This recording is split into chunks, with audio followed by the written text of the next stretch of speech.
नमस्ते। मैं श्रेयस बड़ी आप सबका मेरे YouTube चैनल पे बहुत बहुत स्वागत करता हूँ।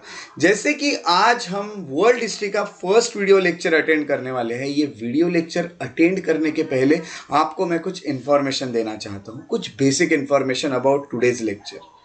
देखिए, जब भी आप कोई हिस्ट्री पढ़ते हो तो सबसे पहले आपको उसका बैकग्राउंड पता होना चाहिए। तो अब जैसे हम वर्ल्ड हिस्ट्री पढ़ने वाले, मॉडर्न वर्ल्ड हिस्ट्री पढ़ने वाले, तो मॉडर्न वर्ल्ड हिस्ट्री के पहले आपको मिडिवल की कुछ ऐसी चीज़ें पता होनी चाहिए जो कि आगे के आने वाले लेक्चर्स में आपको बहुत हेल्प करेगी। क्योंकि देखिए, आगे के लेक्चर्स में आप रिनेसेंस पढ़ेंगे या फिर आप रिफॉर्मेशन पढ़ेंगे। रिनेसेंस क्या था, रिफॉर्मेशन क्या था, ये जानने के लिए वर्ल्ड की हालत, ये चीज़ें होने के पहले कैसी थी, ये जानना बहुत ज़्यादा ज़रूरी है। तो ये आज के वीडियो लेक्चर में हम कुछ कंसेप्ट पढ़ने वाले, जैसे कि फ्यूडलिज्म क्या होता है या फिर चर्च का रोल क्या था पहले मिडिवल वर्ल्ड हिस्ट्री में, ये हमें जानना जरूरी होता है। क्योंकि यही चीज़ों में तो बाद में चेंजेस आए, तो यही चीज़ों के चेंजेस अगर आप जानना चाहते हो तो आपको ये बैकग्राउंड आज जानना होगा। उसके साथ साथ आपको ये भी बता दो, जब आप वर्ल्ड हिस्ट्री की आंसर राइटिंग करते हो तो आंसर राइटिंग करते हो कुछ इंट्रोडक्शन में कुछ चीज़ें लिखनी होती है। तो इंट्रोडक्शन में ये चीज़ें लिखना बहुत ज़्यादा ज़रूरी आपको हो जाता है। कभी अगर रिनेसेंस से या फिर हम कहेंगे रिफॉर्मेशन से या एनलाइटनमेंट वाले किसी पार्ट से, मॉडर्न वर्ल्ड से ये आपको कुछ क्वेश्चन आते हैं, तो उसमें आप इंट्रोडक्टरी पार्ट में आज के लेक्चर की चीज़ें आराम से लिख सकते हो। इसके बिना वो आंसर राइटिंग भी अधूरी रहेगी। इसीलिए आज का लेक्चर आपके लिए बहुत ज़्यादा इंपॉर्टेंट होगा देखना। इसको मैंने काफ़ी डिटेल में आपके साथ डिस्कस किया है ताकि आप इसे अच्छे से समझ के कंसेप्ट को अपने माइंड में रखें और आगे जितने भी आप वीडियो लेक्चर्स अटेंड करें, इन वीडियो लेक्चर्स को अटेंड करते हो तो आपको चीज़ें अच्छे से पता हो, बैकग्राउंड के साथ आपके माइंड में फिट हो, आपके माइंड में सेट हो। तो आज का लेक्चर आपको पहले से लेकर लास्ट तक देखना बहुत जरूरी है ताकि आने वाले वीडियोस को आप अच्छे से समझ पाए। तो चलिए, आज के लेक्चर जो कि फ्यूडलिज्म है और सेकंड जो हमारा कंसेप्ट है दैट इज द चर्च का रोल क्या था और फ्यूडलिज्म क्या था, ये आज हमें जानना है आज के वीडियो में। वो जानने की शुरुआत करते हैं। उसके साथ साथ एक और चीज आपको बताना चाहूंगा। जैसे कि मैं आपको ये बता दूं कि मैंने YouTube पे काफ़ी सारे आपके हिस्ट्री के लेक्चर्स अपलोड किए हुए हैं। जैसे मैं YouTube पे एंशिएंट हिस्ट्री कवर कर चुका हूँ, मैं मिडिवल हिस्ट्री कवर कर चुका हूँ और मैं मॉडर्न हिस्ट्री भी कवर कर चुका हूँ। ये सब वीडियोस के अलावा ज्योग्राफी के कुछ वीडियोस भी मैंने आपको अवेलेबल करा के दिए हुए हैं। काफ़ी सारे सब्जेक्ट्स के वीडियो है।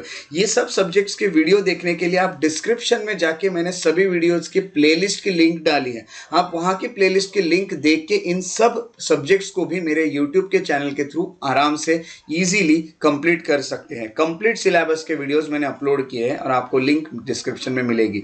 सो चलिए आज के लेक्चर की शुरुआत करते हैं जिसमें हम पढ़ेंगे फ्यूडलिज्म को और चर्च को। सबसे पहले हम जिस कंसेप्ट को पढ़ने वाले हैं वो है फ्यूडलिज्म। अब फ्यूडलिज्म क्या है ये मैं आपको अच्छे से बताऊंगा, इसको आराम से समझिएगा, बहुत आराम से समझने वाला टॉपिक है फ्यूडलिज्म। अब यहाँ पे ये जो आपको पिक्चर दिख रहा है, जो पेंटिंग दिख रही है, इस पेंटिंग से आप इजीली ये देख सकते हो कि फ्यूडलिज्म में चल क्या रहा है। एक कोई तो भी लॉर्ड है जो बाकी लोगों को कुछ करने के लिए बोल रहा है, कुछ काम करने के लिए बोल रहा है। तो ये जो भी है, इस सिस्टम को फ्यूडल सिस्टम ज़रूर कहा जा सकता है, बट वो कैसा सिस्टम था ये हमें डिटेल में देखना है। डिटेल में जानते वक्त आपको बेसिक से शुरुआत करके मैं एक एक चीज़ एक्सप्लेन करते चलूँगा। सबसे पहले फ्यूडलिज्म क्या है। फ्यूडलिज्म एक सोशल और इकोनॉमिक सिस्टम है। सोशल यानी ये सोसाइटी से जुड़ा हुआ और इकोनॉमिक यानी इकोनॉमी से जुड़ा हुआ कुछ सिस्टम हुआ करता था। कब हुआ करता था तो यूरोप में ये मिडिवल टाइम्स में हुआ करता था। हमें जो मॉडर्न हिस्ट्री पढ़ना है, मॉडर्न वर्ल्ड हिस्ट्री पढ़ना है, उसके लिए हमें फ्यूडलिज्म को जानना ज़रूरी है, पहले का टाइम जानना ज़रूरी है। इसलिए हम मॉडर्न पढ़ने के लिए मिडिवल टाइम का ये सिस्टम पढ़ रहे हैं। अब ये जो वर्ड है फ्यूडल, ये वर्ड आया कहाँ से, तो this word comes from the feud. Feuds का ओरिजिनली मीनिंग फिफ होता है। अब फिफ्थ यानी क्या, फिफ्थ यानी एक लैंड जो किसी कंडीशन पे या सर्विस पे किसी को दी हो। एग्जाम्पल के तौर पे देखेंगे कि ये एक पूरी एक एम्पायर है किसी किंग का। उस किंग ने अपने एम्पायर को कुछ पार्ट्स में डिवाइड करके रखा हुआ है।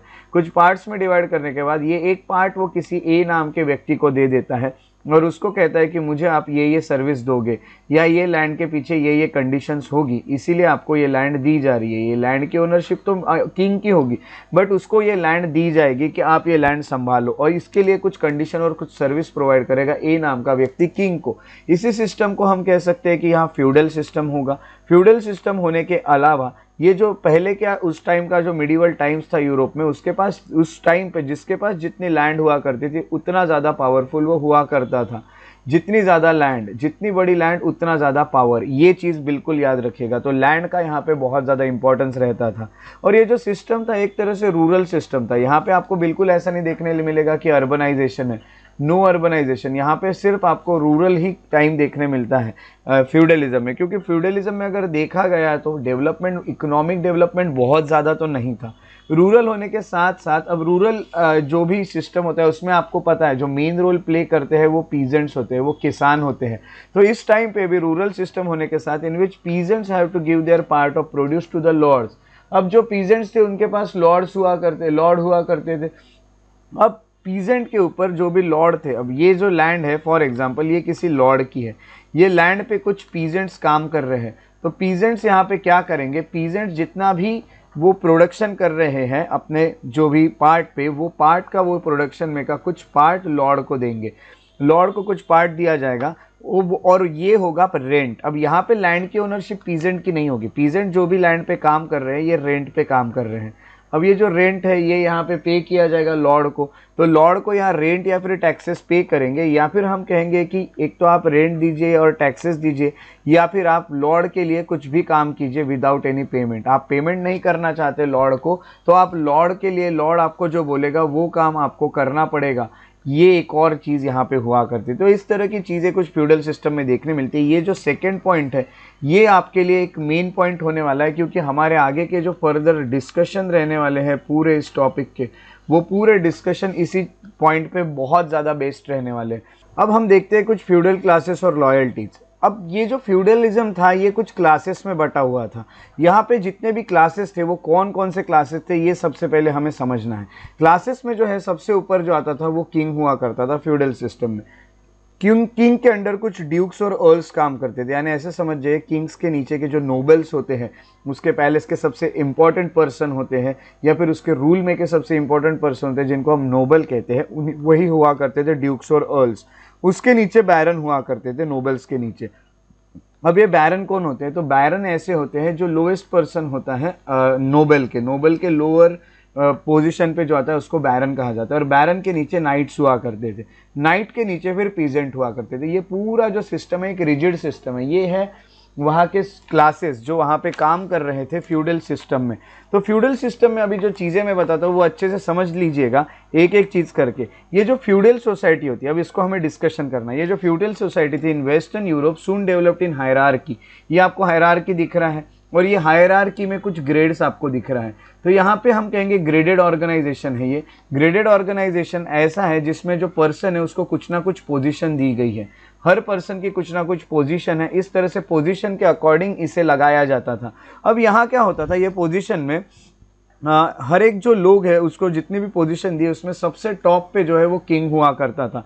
At the top stood the king. और उसके अलावा वो अपनी जो भी लैंड थी या अपनी जो भी स्टेट थी वो नंबर ऑफ लॉर्ड्स के हाथ में दे देता था। ये जो है ये लॉर्ड्स हो गए, या लॉर्ड्स, या फिर आप जैसे देख रहे हैं नोबल्स।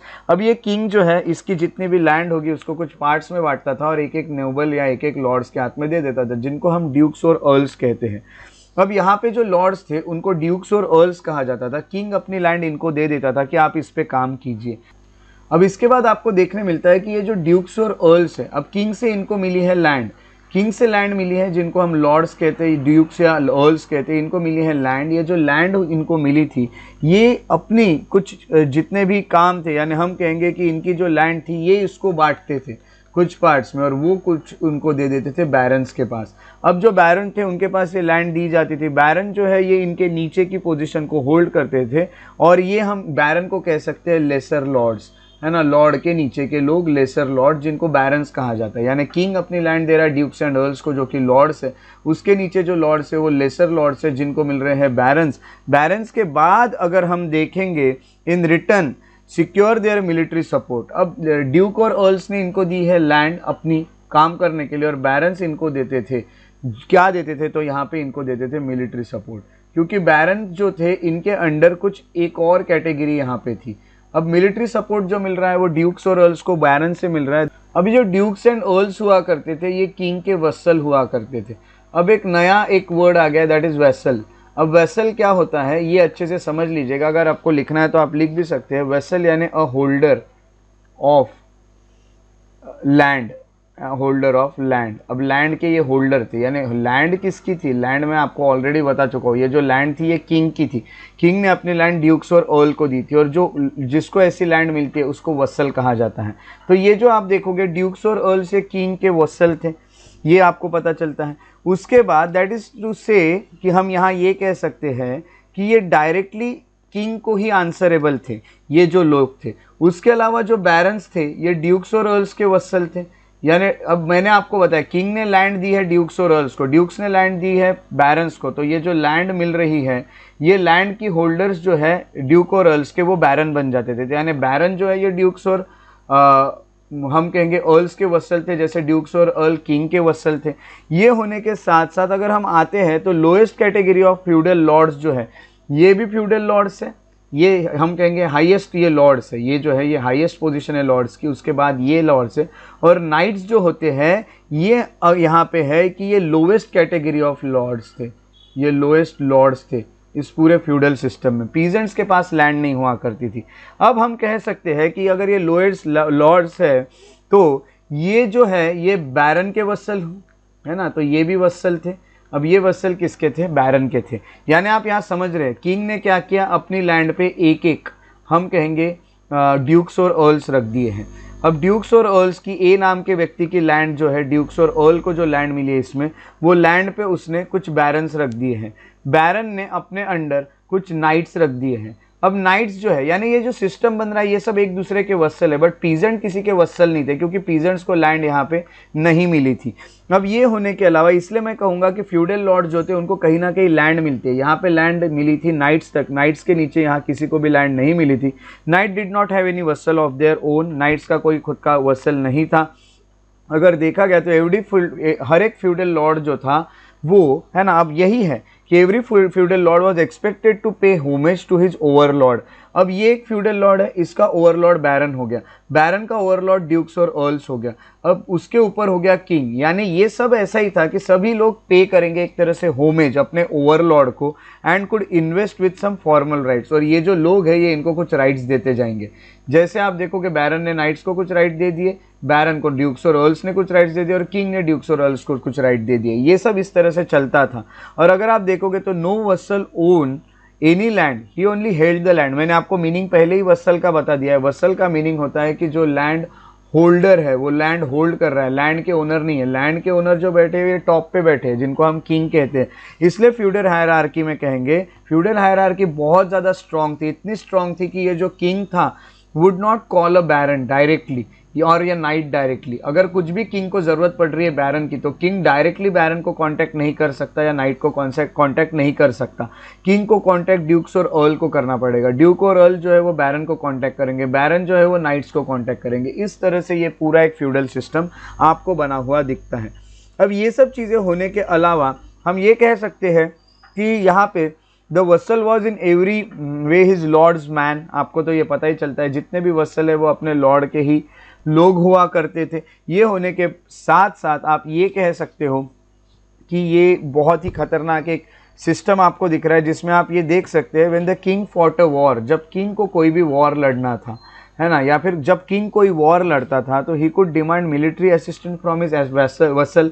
यानी जो किंग होता है ये ड्यूक्स और अर्ल से मिलिट्री असिस्टेंट मंगाएगा। अब इनके वेसल ये रहेंगे, और इनके वेसल के बाद आप आओगे तो बैरन, फिर हम आगे आते हैं तो वेसल में आप आओगे, वेसल में तो यहाँ पे अगले जो आते हैं वो है बैरन। तो ड्यूक्स और अर्ल्स जो है वो बैरन को कांटेक्ट करेंगे उसके बाद, और ड्यूक्स और अर्ल्स जो है वो डिमांड करेंगे असिस्टेंट अपने वेसल के से जो कि बैरन होंगे, बैरन अपने वेसल से करेंगे जो कि नाइट्स होंगे। इस तरह से ये सभी लोग एक दूसरे से सिर्फ कांटेक्ट करते रहेंगे, किंग डायरेक्टली किसी से कांटेक्ट नहीं करेगा। तो वॉर लड़ते हो किंग को एक एक को कांटेक्ट करना पड़ेगा, और इस तरह से ये सिस्टम चलता था। तो ये है फ्यूडल क्लासेस और ये है लॉयल्टीज जो आपको यहाँ पे समझती है। तो इसको बिल्कुल अच्छे से समझ के माइंड में रखना है। अब यहाँ पे एक सिस्टम में हमेशा फ्यूडल सिस्टम में एक फ्यूडल लॉर्ड आपको दिख रहा है, हर जगह कोई ना कोई फ्यूडल लॉर्ड दिख रहा है। सबसे बड़ा फ्यूडल लॉर्ड ड्यूक्स और अर्ल्स है, जिनका वेसल जो है यानी बैरन्स। अब यहाँ पे अगर आप देख रहे हैं तो फ्यूडल लॉर्ड्स बैरन्स भी हैं, फ्यूडल लॉर्ड नाइट्स भी है। यानी आप देख रहे हैं कि सबसे बड़े लॉर्ड आपको जो देखने मिल रहे हैं ड्यूक्स और अर्ल्स है, उनके बाद जिनका नंबर आ रहा है वो बैरन्स है, उनके बाद फ्यूडल लॉर्ड्स में जो आ रहे हैं वो नाइट्स है, जो कि लोवेस्ट ऑर्डर है फ्यूडल लॉर्ड्स के। अब ये पूरे फ्यूडल लॉर्ड्स जो थे इनके बारे में कुछ हम सिस्टम के बारे में जान लेते हैं। सबसे पहले जो फ्यूडल लॉर्ड थे, हर एक feudal lord was all powerful within his fief, जिसको हम कहते हैं कि जो लैंड को होल्ड कर रहा है उसमें वो सबसे ज़्यादा पावरफुल होगा और उसके पास खुद के कुछ सोल्जर्स होंगे। अब नाइट के पास भी खुद के कुछ सोल्जर होंगे, बैरन के पास खुद के सोल्जर्स होंगे, ड्यूक्स और अर्ल्स के पास तो बैरन ही पड़े हैं। तो हर एक व्यक्ति अपने लैंड पे, अपने फिफ पे सबसे ज़्यादा स्ट्रांग और पावरफुल आपको देखने मिलता है हर एक फ्यूडल लॉर्ड। अब ये जो फ्यूडल लॉर्ड थे ये क्या करते थे, ये टैक्सेस लेवी किया करते थे यहाँ पे those who lived in fief, sorry यहाँ पे लव्ड हो गया है, यहाँ पे लिव्ड होना चाहिए है ना, तो यहाँ पे हम कहेंगे दोज हु लिव्ड इन फिफ, उन पे ये टैक्सेस लगाया करते थे। फॉर एग्जांपल ये किसी एक ए नाम के व्यक्ति की ज़मीन है, यहाँ पे कुछ लोग रह रहे हैं, तो ए नाम का जो व्यक्ति है ये इनसे टैक्सेस लेगा। टैक्सेस लेने के साथ साथ ये ए नाम का जो पर्सन ही ऑल्सो एक्टेड एज अ जज, वो इन्होंने इनके अगर इनमें से किसी के भी अगेंस्ट अगर कोई कंप्लेंट आ जाती है तो इसके ऊपर वो जज का भी काम करेगा, उनकी वो केसेस भी चलाएगा। Means he tried and punished, even वो अगर वो गिल्टी पाया जाता है वो पर्सन, तो वो उसको पनिश भी कर सकता था, those against whom the complaints were made। ये भी चीज़ें हमें पता चलती है। उसके साथ साथ आपको ये बता दूं, जो greater lord grew so powerful, जो सबसे ऊपर की आपको लॉर्ड दिख रही है बहुत ज़्यादा पावरफुल हो चुके थे, इतने पावरफुल हो चुके थे कि they even ignored the king and refuse to obey him, क्योंकि किंग जो था वो किंग उतना पावरफुल नहीं था। किंग के पास तो आर्मी भी खुद की नहीं थी, किंग को तो किसी ना किसी से आर्मी मंगानी पड़ती थी, बट इनके कॉन्टैक्ट्स अच्छे थे। इनके कॉन्टैक्ट्स अच्छे होने के कारण, किंग तो अकेला था, ये लोग तो काफ़ी सारे थे, इनके कॉन्टैक्ट्स अच्छे होने के कारण ये लोग किंग से ज़्यादा पावरफुल हो गए। और किंग का अगर इन्होंने नहीं सुना तो किंग कुछ कर नहीं सकता था यहाँ पे, इसीलिए यहाँ पे हम कह सकते हैं कि they ignored the king and refuse to obey him. और ये जो सिस्टम था ना कि लॉर्ड जो है, लॉर्ड का बेटा लॉर्ड बनेगा, सन लॉर्ड बनेगा, ये सब जो चीज़ें ये हेरिडिटरी होती गई आगे जाके, यानी उनके बेटे को ही वो पोजीशन मिलती रहने लग गई। तो इस तरह से फ्यूडल लॉर्ड की एक पोजीशन आपको यहाँ पे पता चलती है। यानी अगर यहाँ पे आप देखोगे तो जो सन है उसको फादर का वेसल जो है वो मिल जाता था, यहाँ पे ये भी आपको देखने मिलता है, फादर्स वेसल मिल जाता है, क्योंकि ये सिस्टम जो है ये एक तरह से हम कहेंगे कि हेरिडिटरी हो गई थी। तो मेनली ये जो सन होगा वो एल्डेस्ट सन होगा, सबसे बड़े बेटे को ये मिलेगा। ये चीज़ें हमको यहाँ पे पता चलती है। ये पता होने के साथ साथ अब दूसरा जो यहाँ पे लोग आ रहे हैं, जैसे यहाँ पे इस क्लासेस में ये सब लोग हो गए लॉर्ड्स, ये पूरे हो गए फ्यूडल लॉर्ड्स। बाद में जो कैटेगरी आती है वो है पीजेंट्स। अब ये पीजेंट्स कौन थे, इनकी हालत क्या थी, ये जान लेते हैं। यहाँ पे सबसे पहले मैं आपको बता दूं, the lord did not cultivator their land themselves. अब यहाँ पे कोई लैंड है जो किसी लॉर्ड की है। अब आपने सभी कैटेगरी के लॉर्ड देखे, लॉर्ड जो की शुरुआत अगर अर्ल से और हम कहेंगे कि सबसे ड्यूक से हो रही है, उसके बाद नीचे बैरन आ रहा है, उसके बाद नीचे नाइट्स आ रहे हैं, तो ये पूरे जो लॉर्ड्स है ना, ये पूरे लॉर्ड्स खुद के लैंड पे कभी भी कल्टीवेशन नहीं करते थे। इनकी जो लैंड थी इस पे कल्टीवेशन जो करते थे वो पीजेंट्स हुआ करते थे, किसान हुआ करते थे। तो they had peasants to do it for them. Peasant जो है वो लोएस्ट पार्ट हायरार्की का बनता है, जो कि आपने देखा सबसे लोएस्ट पार्ट पे पीजेंट आते थे, और सबसे ज़्यादा इस एरिया में रहने वाली पॉपुलेशन जो थी उसमें हाईएस्ट नंबर जो था वो पीजेंट्स का ही हुआ करता था। पीजेंट्स जो है उनको जनरली तीन कैटेगरी में डिवाइड किया गया था, एक फ्री होल्डर, एक विलियंस और एक होते हैं जो सर्व्स। अब यहाँ पे हम इन सबको देख लेंगे, विलियंस को देखेंगे या फ्री होल्डर्स को देखेंगे या फिर हम सर्व्स को देखेंगे। इनके बारे में थोड़ा थोड़ा जान लेते हैं। ये कैटेगरी ऑफ हम कहेंगे कि पीजेंट्स है। सबसे पहले फ्री होल्डर की अगर बात करें तो इनके नाम से पता चलता है कि ये फ्री होल्डर है। They received there land from the Lord. अब ये जो फ्री होल्डर थे इनको इनकी लैंड लॉर्ड्स दे दिया करते थे। ये जो लॉर्ड्स थे वो कहते थे कि आप अपनी लैंड रखिए और अपने लैंड को खुद मैनेज कीजिए। वो लैंड के ये ओनर नहीं थे, बट ये लैंड उनको दे देते थे होल्डर कि आप इसको होल्ड कीजिए, आप इस पे जो भी करना है मैनेजमेंट वो देखिए। वो अपने लॉर्ड के लिए काम यहाँ नहीं करते थे। They did not work for their lords. तो लॉर्ड्स को उनसे फ़ायदा क्या होता था, तो लॉर्ड्स जो भी वो प्रोडक्शन कर रहे उसमें से टैक्स लिया करता था उन लोगों से। ऐसे लोगों को फ्री होल्डर्स कहा जाता था, ऐसे किसानों को फ्री होल्डर्स कहा जाता था जो यहाँ पे जो लॉर्ड्स है उनको टैक्सेस पे करते थे और अपने अकॉर्डिंग लैंड को खुद के मैनेज करते थे। उसके बाद जो सेकंड कैटेगरी आती है वो है विलियंस। अब विलियंस जो है ये क्या करते थे, तो they had also to work on lords field for a fixed number of days. अब लॉर्ड जो है वो क्या कहता था कि ये ज़मीन मेरी ही रहेगी, बस आप लोग मेरे लिए काम कीजिए कुछ दिनों के लिए, फिक्स्ड दिनों के लिए। फॉर एग्जाम्पल लॉर्ड ने उनको बोल दिया कि आप एक साल में से मेरे लिए 40 हम कहेंगे कि 40 डेज काम कीजिए। अदर डेज जो बचे हुए हैं, बाकी डेज में सबसे पहले आपको ये बोलूँगा, they were free to look after their fields. ये जो विलेंस थे इनके पास खुद की भी फील्ड हुआ करती थी और लॉर्ड की भी फील्ड हुआ करती थी। कुछ फिक्स टाइम के लिए लॉर्ड के फील्ड पे काम करते थे, फिर ये अपने फील्ड पे आके फिर से अपना काम पूरा करते थे।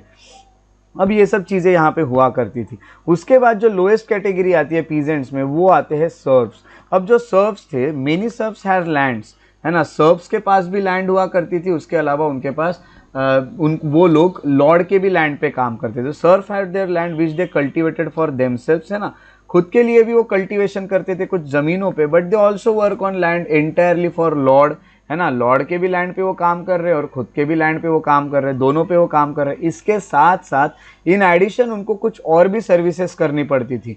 जो लॉर्ड होता था वो उनको और भी कुछ सर्विसेज करने के लिए कहता था।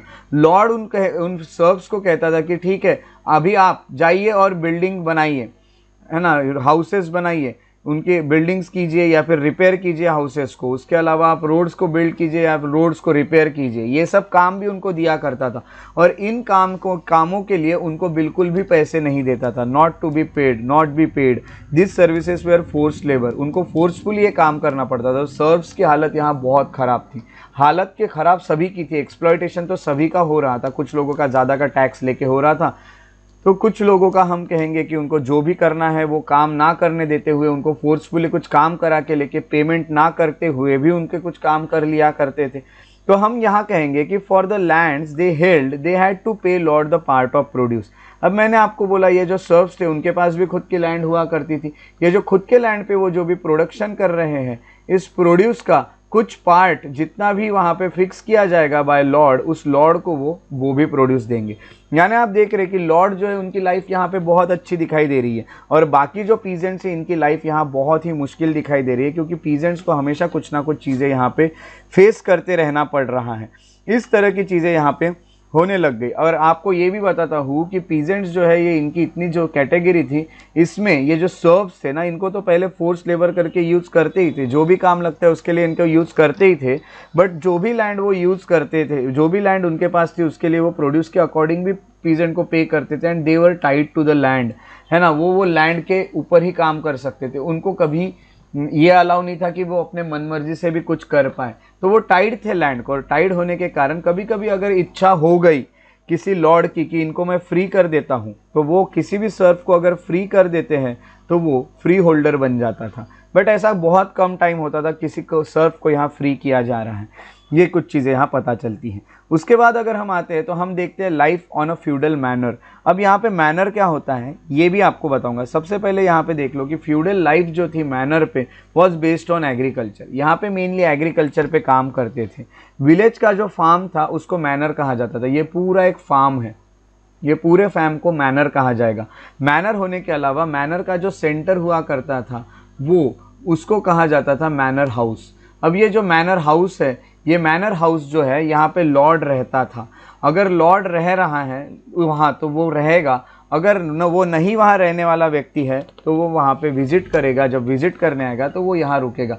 जैसे आजकल गेस्ट हाउस होते हैं, रेस्ट हाउस होते हैं, जो भी चीज़ें होती हैं, वैसे ही उस वक्त इनके लिए जो हाउस था, अगर वो वहाँ रह रहा है तो वही का है तो वो उस हाउस में रुकेगा। अगर नहीं रह रहा है तो अगर जब वो विजिट करेगा, अगर उसके और भी ज़्यादा मैनर है, ऐसा भी हो सकता था एक लॉर्ड के पास 2 मैनर है, एक लॉर्ड के पास 3 मैनर है, तो ये मैनर यहाँ भी जाएगा, इस भी मैनर में जाएगा, तो यहाँ पे वो आके विजिट करके जाएगा, तो यहाँ पे वो रुकेगा। ऐसी चीज़ थी मैनर में। इसके अलावा एक लार्ज फार्म हुआ करता था, बहुत बड़ा फार्म। कुछ पैस्चर एरिया थे जहाँ पे कुछ जो एनिमल्स, यानी यहाँ पे हम कहेंगे ये वाला पैस्चर एरिया आपको दिख रहा है, जहाँ कुछ एनिमल्स को यहाँ पे आप देखोगे कि चराया जाता था। पैस्चर लैंड था, ये पैस्चर एरिया था। उसके अलावा यहाँ पे कुछ कॉमन वुड्स हुआ करते थे। ये जो कॉमन वुड है ये सभी लोगों के यहाँ पे रहेंगे। उसके अलावा कॉमन वुड्स के अलावा यहाँ पे आपको देखने मिलते हैं कुछ कॉटेजेस, रहने के लिए कुछ घर हुआ करेंगे, है ना। तो रहने के लिए कुछ कॉटेजेस बनाए थे जहाँ पे लोग रहा करते थे, और कुछ कुछ वर्कशॉप थे जहाँ पे लोग काम किया करते थे। लोगों के काम करने के लिए वर्कशॉप थे। उसके अलावा हम कहेंगे कि बड़े बड़े फार्म्स थे, पैस्चर एरिया था, कॉमन वुड था और एक चैपल भी था। जैसे कि आप कह सकते हो कि चर्च की तरह कुछ आपको एक रिलीजन से रिलेटेड भी यहाँ पे कुछ दिखाई देगा। तो ये सब चीज़ें यहाँ पे हुआ करती थी। यहाँ पे ग्रेजिंग चलती थी, बहुत बड़ी फार्मिंग थी, यहाँ पे ग्रेजिंग चल रही है, फ्यूल और टिम्बर के लिए आपके पास वुड है। यानी यहाँ का आपका पूरी अगर ज़रूरतें आपको पूरी करनी है तो आपके पास इस तरह का एक फ्यूडल मैनर हुआ करेगा, जिसमें आप सेल्फ सफिशिएंट बन सकते हो, अपनी पूरी चीज़ें आप यहाँ से एक्वायर हासिल कर सकते हो। अब मेन बात ये थी कि अब ये लोग वॉर कैसे लड़ते थे। अब ये मैनर में जो लाइफ थी इसमें वॉर्स भी चलते थे। Every manor house was a castle. आप यहाँ पे देख रहे हैं कि ये खुद में एक किला आपको दिख रहा है, ये एक कैसल है। कैसल होने के साथ साथ फाइटिंग जो है ये ओनली ऑक्यूपेशन था नोबिलिटी का। ये जितने भी आपको हायरार्की में नोबल्स दिख रहे हैं ये लोग क्या करते थे, ये फाइटिंग ही किया करते थे। तो यहाँ पे fighting was the main occupation of nobles, ये आपको यहाँ पता चलता है। तो फाइटिंग यहाँ पे मेन ऑक्यूपेशन था, इसलिए इनका जो हाउस रहेगा वो खुद एक फोर्ट की तरह ही रहेगा, यानी ये खुद एक कैसल रहेगा। कोड ऑफ कंडक्ट ये था नाइट्स के लिए, जो सबसे लोअर पार्ट होल्ड कर रहे हैं, हम कहेंगे कि फ्यूडल लॉर्ड्स में, वो उनको ये था कि king alone can make the son of Nobel man a night. अब किसी भी नोबेल का जो बेटा है वो नाइट हुआ करता था, उसको बनाने का जो पावर था, फॉर एग्जांपल ये एक नाइट है, इसको बनाने का पावर एक किंग के पास हुआ था। किंग इसको नाइट बना सकता था, इसलिए अब ये जो नाइट बनेगा इसके अंडर बहुत सारी आर्मी काम करेगी। अब किसी को भी जब नाइट बनाया जाता था तो उसको ये सर नाम का एक टाइटल देता था, इसलिए सर नाम के टाइटल को नाइटहुड कहा जाता है। तो ये जो नाइट होता है इसको सर नाम का टाइटल मिलेगा और फिर ये अपनी आर्मी संभालेगा। और ये स्पेशली आप देखोगे तो नोबल मैन के बेटों को मिलता था। इसलिए मैंने कहा ना कि ये जो पोस्ट थी एक टाइम के बाद हेरेडिटरी बन गई थी। हेरेडिटरी बनने के कारण यहाँ पे जो भी चीज़ें चल रही थी वो उनके बेटे को ही मिल रही थी। तो इस तरह से वॉर लड़ा जाएगा। फिर किंग कांटेक्ट करेगा वॉर लड़ते वक्त, जैसे कि आपको पता है king will contact the dukes and earls, उसके बाद वो बैरन को कांटेक्ट करेंगे, उसके बाद नाइट्स को कांटेक्ट करेंगे। यानी किंग डायरेक्टली इनको तो कांटेक्ट नहीं करेगा, बट नाइट्स को बनाने का काम किंग जरूर कर सकता था। किसी भी नोबल मैन के बेटे को यहाँ नाइट बनाया जा सकता था। ये सब चीज़ें आपको यहाँ पे पता चलती है। तो अब हम देखते हैं इनके वक्त का ट्रेड और कॉमर्स कैसा चलता था। सबसे पहले तो बात ये थी, प्रोडक्शन जो था वो लोकल यूज के लिए ही किया जाता था। जितने भी लोग वहाँ मैनर में रह रहे हैं वो लोग अपने फैमिलीज का गुजारा हो सके, पीजेंट्स का हो सके, लॉर्ड्स का हो सके, तो प्रोडक्शन ये तो सिर्फ लोकल यूज के लिए था। इसलिए need of the people of non agriculture good, जैसे कि लोगों को अगर क्लॉथ लग रहे हैं, लोगों को अगर एग्रीकल्चर के कुछ इंप्लीमेंट्स लग रहे हैं, वो सब अगर आपको होना तो where meet either with in village. तो विलेज में कुछ लोग बनाया करते थे, जैसे कि कुछ वर्कशॉप यहाँ पे दिए थे, वहाँ पे बनाए जाते थे। नहीं भी बनाए जा रहे हैं तो और एट मिडिवल फेयर, तो मिडिवल फेयर्स कुछ लगते थे, जैसे मेले लगते, मार्केट्स लगते, वैसे कुछ रेगुलर इंटरवल में वो लगाया करते थे, जहाँ से वो लोग क्लॉथ्स और एग्रीकल्चर इंप्लीमेंट जैसी नॉन एग्रीकल्चर चीज़ें खरीदा करते थे। अब ये चीज़ें होने के साथ साथ हम यहाँ पे कहेंगे कि एक तो नॉन एग्रीकल्चर गुड जैसे कि क्लॉथ या फिर एग्रीकल्चरल कुछ इंप्लीमेंट्स, ये सब चीज़ें उनको एक तो गांव में मिल जाती थी या फिर मिडिवल फेयर्स में रेगुलर इंटरवल में अवेलेबल करा दी जाती थी। अब क्या हुआ ग्रेजुअली, अब यहाँ पे इनको क्या हुआ कि बहुत अच्छे अच्छे इंप्लीमेंट्स अवेलेबल होने लगे। हाउएवर हम कहेंगे ग्रेजुअली या पर्टिकुलरली फ्रॉम 11th सेंचुरी जो ट्रेड था वो बढ़ने लगा। अचानक से ट्रेड बढ़ने लगा क्योंकि लोगों के पास थोड़ा सा क्लॉथ अच्छे ले रहे हैं, लोग एग्रीकल्चर इंप्लीमेंट्स अच्छे ले रहे हैं, तो यहाँ पे धीरे धीरे टाउन्स बनने लगे।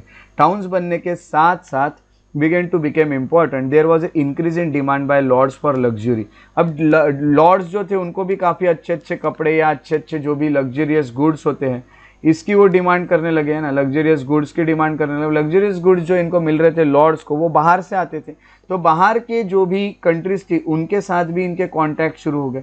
उनके साथ कॉन्टैक्ट शुरू होने के बाद उनके साथ ये ट्रेडिंग करने लगे। ट्रेडिंग करते करते ट्रेडर्स जो है ये कहीं ना कहीं एक बहुत ऊपर की क्लास बनने लगी धीरे धीरे। तो ये सब चीज़ें धीरे धीरे चलेगी, बट फिलहाल क्या हो रहा है कि कॉन्टैक्ट जो हो गया ईस्ट के साथ, जिसके कारण लग्जरियस आइटम्स इनके मैनर में आने लगे या इनके एरियाज़ में आने लगे। तो यहाँ पे हम कहेंगे कि अच्छे अच्छे इंप्लीमेंट्स भी आने लगे। अच्छे इंप्लीमेंट्स आ गए तो एग्रीकल्चर की मेथड्स भी अच्छी हो गई, मेथड्स भी अच्छे सीख गए, या फिर हम कहोगे कि एग्रीकल्चर का प्रोडक्शन बढ़ने लगा। इसलिए जो पीजेंट्स थे उनकी पोजीशन भी अच्छी होने लगी, क्योंकि पीजेंट्स को जब भी कुछ खरीदना था, यहाँ पे पैसे वाला सिस्टम तो नहीं था, यहाँ जो सिस्टम चलता था वो बार्टर सिस्टम था, और बार्टर सिस्टम में आप एक चीज़ दोगे और दूसरी चीज़ लोगे, ये वाला सिस्टम यहाँ पे चल रहा था।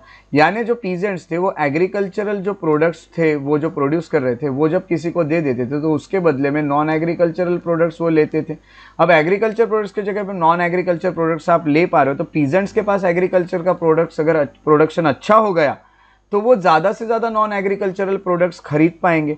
तो ये था, with improvement in agriculture methods many peasants were also in a position to exchange agriculture products for non agricultural goods. इस कारण यहाँ पे ग्रोथ होने लगा क्राफ्ट्स का और ट्रेड का, क्योंकि डिमांड बढ़ने लगी। जब भी किसी चीज़ की डिमांड बढ़ती है तो उसका एक तो प्रोडक्शन भी बढ़ाना पड़ता है, तो वही चीज़ों के प्रोडक्शन बढ़ने लगे, और प्रोडक्शन बढ़ने के कारण ज़्यादा से ज़्यादा ट्रेडर्स यहाँ पे आने लगे। अब ज़्यादा से ज़्यादा ट्रेडर्स आने लगे तो ट्रेडर्स रहने लगे, मार्केट्स बनने लगे। उस कारण जो ये रूरल सिस्टम था ये धीरे धीरे टाउन्स में बदलने लगा, ये धीरे धीरे थोड़ा इम्प्रूव होने लगी इसकी कंडीशन, और ये बनने लगा टाउन। तो ये तो जो सिस्टम चेंज होने लगा वो तो हमें अगले लेक्चर में पढ़ना है कि चेंज क्या होगा, चेंज क्या होगा ये तो आगे हम पढ़ेंगे। बट फिलहाल अभी हमने देखा कि ट्रेड और कॉमर्स ने सिस्टम को बदलना, यानी यहाँ पे शुरुआत जरूर की थी कि एक सीन जो है ये बदल रहा था। बदलने के साथ साथ अब यही सब चीज़ें जो हमने यहाँ पे देखी, इससे हमको एक कंक्लूजन मिल रहा है। कंक्लूजन मेनली ये मिल रहा है कि फ्यूडलिज्म जो है वो ऑर्डरलीनेस तो लेके आया था, मिलिट्री थी तो सेफ्टी भी लेके आया था, सिक्योरिटी भी लेके आया था। उन्होंने सोशल और इकोनॉमिक एक्टिविटीज़ को भी अलाउ किया था, है ना, लिमिटेड मैनर में किया होगा बट अलाउ तो किया था, तभी तो प्रोडक्शन कर पा रहे थे पीजेंट्स। तो सोशल और इकोनॉमिक एक्टिविटीज़ जो है वो नॉर्मल कोर्स में भी चली, बहुत ज़्यादा नहीं चली जोर से, बट नॉर्मल कोर्स में चलाई गई। बट फ्यूडलिज्म में एक प्रॉब्लम ये था कि रिजिड क्लास सिस्टम था, यानी वो जो बेटा होगा नोबल का वही फिर वहाँ पे नोबल बनेगा या नाइट बनेगा, ये सिस्टम जो चल रहा था, जिस कारण लॉर्ड जो है वेर ऑफन टू पावरफुल। वो इतने पावरफुल हो जाते थे कि वो किंग के हाथ में नहीं आते थे, किंग के कंट्रोल में नहीं रहते थे। किंग के कंट्रोल में नहीं रहने के साथ साथ जो किंग था, अब यहाँ पे इस हायरार्की में आप देख रहे हो कि किंग जो इसका डायरेक्ट कांटेक्ट भी नहीं हो पा रहा है नॉर्मल लोगों के साथ।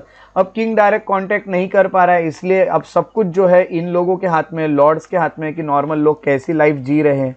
अब नॉर्मल लोग कैसी लाइफ जी रहे हैं ये होने के कारण जो लॉर्ड्स था Lord was usually responsible, unmindful for the welfare of common people. यानी आप देख रहे कि वो वेलफेयर को लेके कुछ करता नहीं था, लोगों के कल्याण के लिए वो काम नहीं करता था, वो सिर्फ खुद को पावरफुल बनाने के लिए वहाँ पे था, लोगों का यूज करता था, जिस कारण फ्यूडल सिस्टम के कारण इकोनॉमिक स्टैग्नेशन हो गया था। वो सिर्फ इतना ही प्रोड्यूस करने बोलता था इन लोगों को जितना उनको सफिशिएंट था, जितना उनका गुजारा हो जाए, इतना प्रोडक्शन करने भी नहीं बोलता था जिससे आगे ये लोग ट्रेडिंग कर पाए। इस कारण इकोनॉमिक स्टैग्नेशन था, इकोनॉमिक ग्रोथ रुक गई थी। ये जो एज था मिडल एज, है ना, द अर्ली मिडल एजेस, जो अर्ली मिडल एजेस थे हैव ऑब्टेन्ड, है ना, और and have often been called dark ages. तो इनको डार्क एजेस कहा जा गया। अब इनको डार्क एजेस क्यों कहा गया? क्योंकि यहाँ के जो लोग थे, the people led a miserable life, लोगों की लाइफ अच्छी नहीं थी। एजुकेशन यहाँ पे आपको दिख नहीं रहा है, एजुकेशन बहुत अनकॉमन है। उसके अलावा यहाँ पे नेशनल यूनिटी है नहीं, लॉर्ड्स में बटे हैं। यहाँ ए नाम के लॉर्ड के मैं, बी नाम का लॉर्ड का तू, सी नाम का लॉर्ड का तू, ऐसी सब यहाँ पे चीज़ें चलती थी। तो ऑब्सेंस ऑफ नेशनल यूनिटी थी नहीं। अगर किंग अकेला ही सब चीज़ें संभालता तो एक यूनिटी बनी होती, ऐसा कुछ था नहीं।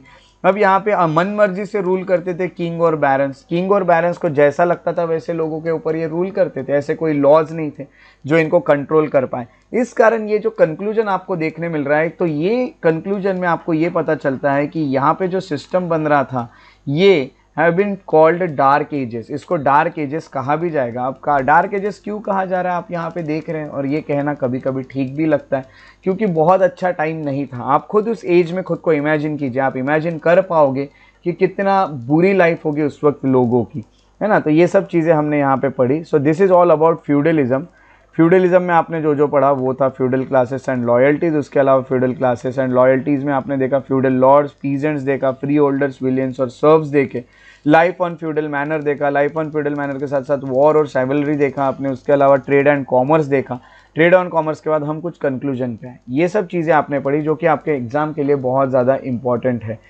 अब आप जो चर्च देखोगे तो यहाँ जो चर्च है ये कौन सा चर्च, तो रोमन कैथलिक चर्च जो था was as powerful as the institution of feudalism, यानी फ्यूडलिज्म और रोमन कैथलिक चर्च इनका पावर एक जैसा था, ये इक्वली पावरफुल हुआ करते थे उस सिस्टम में।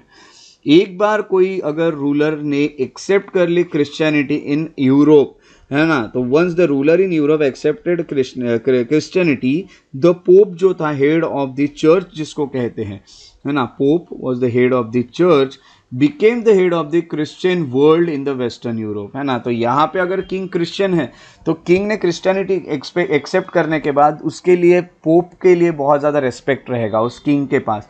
अब इतना ज़्यादा अगर उसके पास पोप को लेकर रेस्पेक्ट है तो फिर वो क्या करेगा कि पोप की एक पोजीशन को बहुत ज़्यादा ऊपर तक पहुँचा देगा। अब धीरे धीरे क्या होगा कि किंग से ज़्यादा ये पावरफुल बनने लगेगा, है ना, more powerful than the king, and could make him follow his order. जो पोप होता है वो पोप यही करेगा कि pope often wielded more power than the king and could make him follow his orders. तो यही पे जो पोप चाहेगा वही किंग करने लगेगा। इस चीज़ों के चलते चलते धीरे धीरे ये चीज़ें तो ठीक है अच्छे से चल रही थी, रिलीजन जो है वो फॉलो यहाँ हो रहा था या जो भी हो रहा था, बट यहाँ गड़बड़ क्या हो गई कि धीरे धीरे यहाँ जो चर्च था इसमें कुछ करप्ट प्रैक्टिसेस शुरू हो गई। यहाँ पे बिल्कुल भी अपलिफ्टमेंट नहीं हो रहा था, लोगों का वेलफेयर यहाँ पे नहीं हो रहा था, और यहाँ जो भी चीज़ें चल रही थी वो करप्शन बहुत ज़्यादा बढ़ गए थे। अब मैंने कहा यहाँ पे करप्शन चल रहे थे या जो चर्च था उसके कुछ एविल्स थे। अब मैं ये नहीं बोल रहा हूँ कि प्रेजेंट डे चर्चेस ऐसे हैं, मैं जो आपको सिचुएशन बता रहा हूँ इट इज़ ऑफ हम कहेंगे कि मिडिवल यूरोप। आज के यूरोप में मैं ये नहीं कहूँगा कि चर्च लोगों को एक्सप्लॉइट कर रहा है ना, ये मैं पूरे दावे के साथ तो नहीं कहूँगा, बट ये ज़रूर कह सकता हूँ कि मिडिवल इंडिया में चर्च जो थे ये लोगों को एक्सप्लॉइट किया कर रहे थे, यहाँ गलत प्रैक्टिसेस चल रही थी। तो चर्च के कुछ एविल्स थे। चर्च के एविल्स क्या होते हैं ये हमें यहाँ पे देखना है। सबसे पहले चर्च की अगर आपको पोस्ट होना, मैं यहाँ पे जो चर्च की बात कर रहा हूँ वो 600 से 1500 AD के बीच के चर्च है। चर्च में अगर आपको कोई पोजीशन होना, चर्च में अगर आपको कोई पोस्ट होना, then you need to pay some money for the church post. पैसे, चर्च जो था इतना करप्शन में डूब गया था कि यहाँ से हर जगह से सिर्फ पैसे निकाले जा रहे थे। अगर आपको चर्च में अच्छी पोस्ट होना तो पैसे दीजिए। If you want to perform any ritual in the church then you have to pay more money, आपको और भी पैसा देना पड़ेगा। अगर आप ऐसा समझ रहे हो कि आपने कुछ पाप किए हैं, if you perform some sins, then आप उनको रिमूव ज़रूर कर सकते हैं, बट उसके लिए भी पैसे लगेंगे। तो पाप को हटाने के लिए आपको पैसे लगते थे। फॉर एग्जांपल आपको ये बताता हूँ, ये एक चीज़ बहुत अच्छे से याद रखिएगा, letters of indulgence.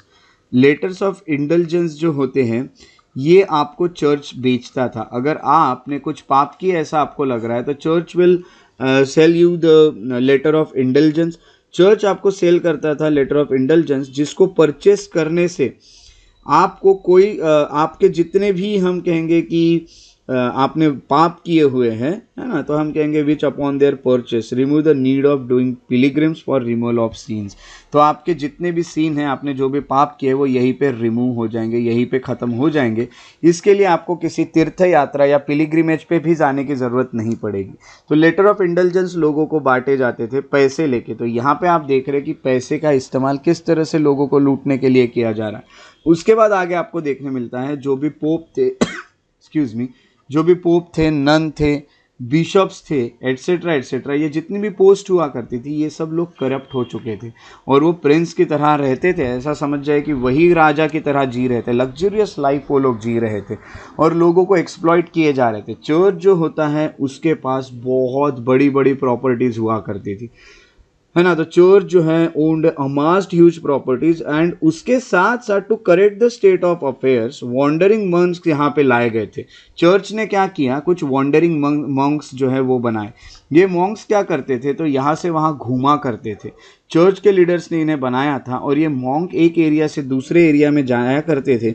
And this Monks did not have home, इनका कोई घर नहीं रहता था। And they travel among the masses, वो लोगों के पास जाया करते थे, मासेस के बीच में जाया करते थे। मासेस के बीच में जाने के बाद they used to setting an example of self sacrifice. वो लोगों को यही कहते थे कि आप सेल्फ सेक्रीफाइस कर दीजिए, चर्च ही सब कुछ है, आप खुद को त्याग दीजिए चर्च के लिए। बट सुन जो है ये काफ़ी पहले अच्छी चीज़ें भी बताया करते थे, मासेस में जाके अच्छी अच्छी चीज़ें लोगों को बताया करते थे, तो धीरे धीरे they also became corrupt. So soon they also became corrupt, ये लोग भी करप्ट हो गए।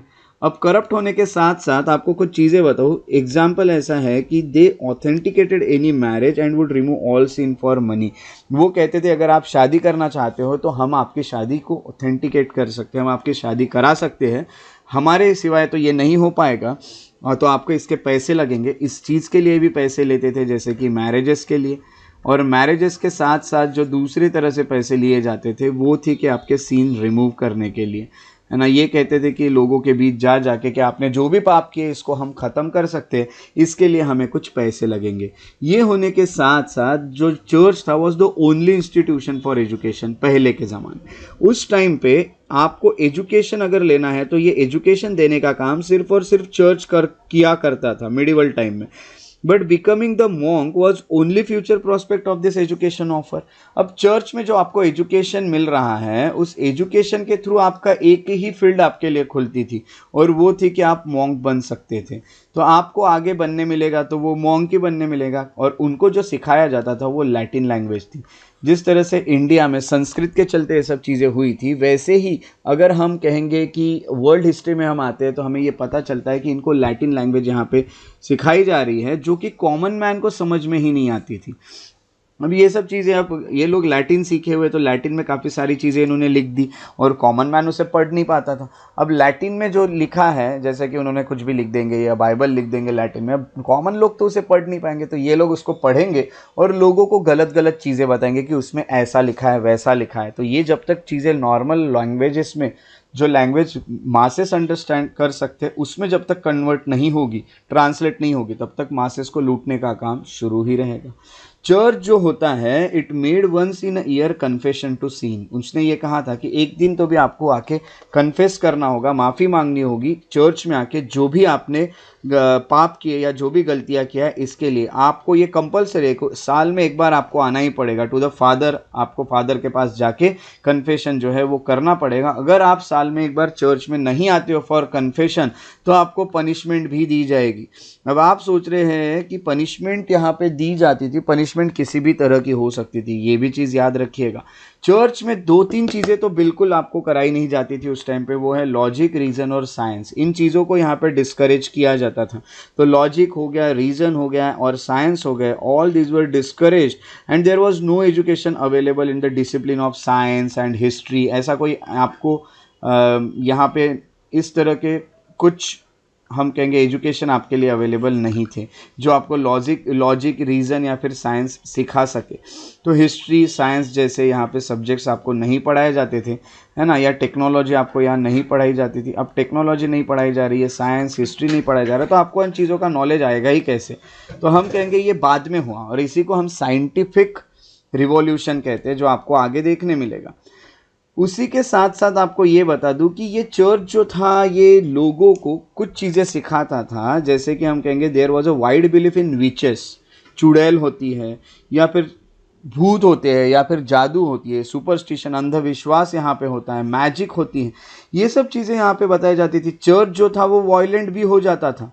Church became violent, it ordered burning of people, जो भी अपोज करते थे गॉड के आइडिया को, है ना, those who were opposing, those who opposed the ideas of, हम कहेंगे कि आइडियाज़ अबाउट गॉड, जो कह रहा है कि गॉड नहीं होता, जो अपोज कर रहा है रिलीजन को, उन लोगों को ये बर्न कर देते थे, उन लोगों को ये जला दिया करते थे, ऐसा कह के कि ये इसके अंदर कुछ ना कुछ बुरी आत्माएं आ चुकी है, वीचेस है, या फिर कुछ ना कुछ इसके साथ गड़बड़ हो गई, ऐसे लोगों को ख़त्म कर देना चाहिए, उसको जलाया जाता था। और इनके ऊपर जो ये चार्जेस लगाए जाते थे, उन चार्जेस को कहा जाता था हियरसे।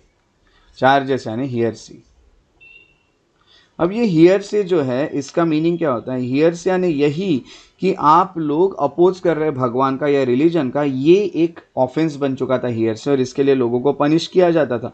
बहुत सारे जो भी हम कहेंगे कि साइंटिफिक थिंकर्स थे, साइंटिफिक थिंकर्स इस टाइम पे चर्च के जो पनिशमेंट्स थी उसको बहुत ज़्यादा उन्होंने फेस किया था, है ना। तो हम ये कह सकते हैं कि many scientific thinkers become the victims of church punishment, जब उन्होंने कुछ साइंटिफिक थियोरी रखी, when they proposed any scientific theory, तो उनको चर्च के द्वारा इनको पनिश भी किया गया था। जैसे उन्होंने ये बताया था कि अर्थ फ्लैट होती है, पूरा यूनिवर्स जो है, यानी हम कहेंगे, ये लोग कहते थे जो चर्च था ये, कि अर्थ फ्लैट होती है, या वो कहते थे कि जितना भी यूनिवर्स है ये अर्थ के राउंड राउंड घूमता है, अर्थ किसी को रिवॉल्व नहीं करती है, ऐसा चर्च कहता था।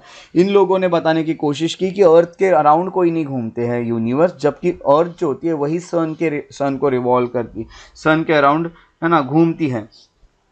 सो हमें ये चीज़ें यहाँ पे पता चली इनके थियोरी से, बट ये सब चीज़ें थियोरी जो है ये गलत है, ऐसा चर्च कह के इन लोगों को पनिश भी कर दिया करता था। अब ये सब चीज़ें क्यों कहता था चर्च? ताकि वो गॉड को ग्लोरीफाई कर सके और अपनी जो लेवल है उसको बहुत अच्छे से ऊपर तक रख सके। अब ये सब लोगों को जब उन्होंने बोला कि ऐसे कुछ भूत नहीं होते, कुछ आत्माएं नहीं होती, कुछ स्पिरिट नहीं होती, तो इन लोगों को कहीं ना कहीं बर्न कर दिया गया, कुछ लोगों को पनिश कर दिया गया। ऐसे सब एक्टिविटीज़ में जो चर्च था ये इन्वॉल्व हुआ करता था इस टाइम में 600 से 1500 एडी के टाइम पे। धीरे धीरे इसमें चेंजेस तो ज़रूर आएंगे, बट आपने अभी देखा कि उस टाइम का यूरोप किस तरह से था। तो उस टाइम का जो यूरोप था, एक तरह से मिडिवल टाइम का यूरोप, उसमें फ्यूडलिज्म था और दूसरा हुआ करता था चर्च। आपने इन दोनों के बारे में पढ़ा कि ये दोनों चीज़ों से लोगों को कितना एक्सप्लॉइट किया जाता था। ये चीज़ों से कंक्लूजन हमें ये पता चल रहा है कि इन चीज़ों के कारण, फ्यूडलिज्म हो या फिर चर्च हो, इन चीज़ों के कारण साइंटिफिक चीज़ों को आगे आने का मौका नहीं मिल रहा है। अब आगे क्या होने वाला था? आगे होने वाला था कि अचानक से चेंजेस आने वाले थे जो सोसाइटी थी उसमें, एक मॉडर्न ईरा शुरू होने वाला था। इसीलिए हमें आगे के आने वाले लेक्चर में पढ़ना है मॉडर्न ईरा की अचानक से वक्त कैसे बदल गया और मॉडर्न ईरा किस तरह से शुरू हो गया। मॉडर्न ईरा में फिर हमें पढ़ना है रेनेसांस और reformation. So in next lecture we will study renaissance and reformation. अब ये चीज़ें बदलना तो बहुत ज़्यादा ज़रूरी था, तभी यूरोप जो है वो अच्छा हो पाएगा। सो बदलेगा, इन चीज़ों को ज़रूर बदला जाएगा और वो बदलेगा रेनेसांस और रिफॉर्मेशन। सो इसी तरह हम आगे के लेक्चर में मिलेंगे। जिस तरह से हमने इस लेक्चर में चर्च और फ्यूडलिज्म के बारे में आइडिया ली, तब तक के लिए अपना ख्याल रखें और एक चीज़ ना भूलें, मेरे वीडियोस को ज़्यादा से ज़्यादा लाइक करते रहें, ज़्यादा से ज़्यादा लोगों में शेयर करते रहें। जितना आपका रिस्पांस अच्छा होगा उतने आपको और नए नए लेक्चर्स देखने मिलेंगे, उतने आपको और नए नए वीडियोस देखने मिलेंगे। बट एक चीज़ बिल्कुल नहीं भूलिएगा, वो है सब्सक्राइब करना। आपको सब्सक्राइब ज़रूर करते रहना है चैनल को।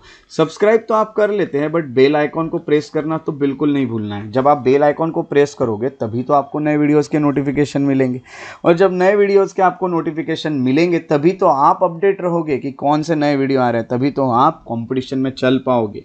सो ये सब चीज़ें, अगर आप और भी चीज़ें जानना चाहते हैं तो आप श्रेयस बड़े इंटरप्रिटेशन, ये मेरे फेसबुक पे पेजेस हैं, इन्हें लाइक कर सकते हैं, फॉलो कर सकते हैं। मेरे बारे में और जानना चाहते हैं तो आप मुझे इंस्टाग्राम पे भी फॉलो कर सकते हैं, श्रेयस बड़े द पीस लवर, ये मेरा इंस्टाग्राम आईडी है। If you want to get connected with me, अगर आप मुझे कुछ सेंड करना चाहते हैं तो मेरा मेल आईडी है shreyasbadi@gmail.com। सो इसी तरह अगले वीडियो में मिलेंगे। तब तक के लिए आप लोग अपना बहुत अच्छे से ख्याल रखते चलिए और अच्छे से रिवीजन कीजिए, अच्छे से पढ़ाई कीजिए और आपका दिन बहुत अच्छा जाए। So take care and have a very good day.